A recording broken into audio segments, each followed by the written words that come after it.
Hey everyone, welcome back to the channel. In today's tutorial, I'm going to walk you through how to create a scrolling web page in Figma. If you've ever wondered how designers make those sleek scrollable prototypes, the ones that let stakeholders and clients actually experience a design like a real website, by the end of this video you'll know exactly how to set that up yourself. Whether you're working on a personal project, collaborating with a team, or just exploring new skills, this is a core technique that will really level up your web design game. So let's hop right in. The first thing you need to do is prepare your frames for scrolling. In Figma, a frame acts kind of like the boundaries of your browser window. If your design content fits neatly inside those boundaries, nothing is going to scroll, but as soon as your content gets longer than your frame height, that's when scrolling magic happens. To get started, make sure you've got a frame selected in your Figma file. If you already have some designs laid out in the frame, that's perfect. Don't worry if yours looks different than mine.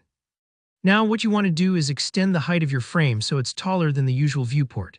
Think of it like making a poster that's bigger than the wall you're trying to hang it on. The overflow is what will let you scroll up and down. Simply click on your frame and look for those little corner nodes. Click and drag the bottom edge down to make your frame taller. You'll notice that all your designs stay put and you'll probably have some empty space at the bottom. That's okay. You can fill this space with more sections, content, or visuals if you want your web page to feel complete. Once your frame is bigger than the default view, check that some parts of your design extend beyond the bottom of the original frame dimensions. For example, add a footer, maybe an image gallery or testimonials. Anything that shouldn't be visible until someone scrolls down is perfect here. The key is that you should have enough content overflowing past what would fit on a regular screen. If you're unsure, try looking at the dimensions in the Properties panel. Your frame height should be greater than the default device size, like 900 pixels for a standard desktop viewport. Now for the fun part, previewing the scroll.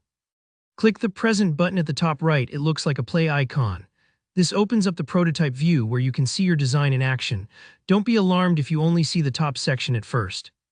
The rest is just below, waiting for you to scroll. Click and hold, then drag your mouse or use your trackpad to scroll up and down. Watch how the different parts of your design move into view just like they would on a real website. If you've ever visited a landing page with a long scroll, think about those cool product launches or portfolios. This is exactly the effect you're setting up. If this part feels a little slow or if you're not seeing the expected movement, double-check your frame size and ensure your designs actually extend outside the initial view. Sometimes it takes a bit of trial and error to get that scroll just right, so don't worry if you need to adjust the height or add another section. This is all part of the creative process. And there you have it, you've created a scrolling web page in Figma. Now you can share this with teammates, get feedback, or use it to present your ideas in a much more interactive way.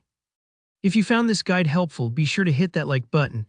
Leave a comment below if you have any questions about scrolling frames or Figma in general, and subscribe so you won't miss out on future tutorials. Thanks for watching, and I'll see you in the next one.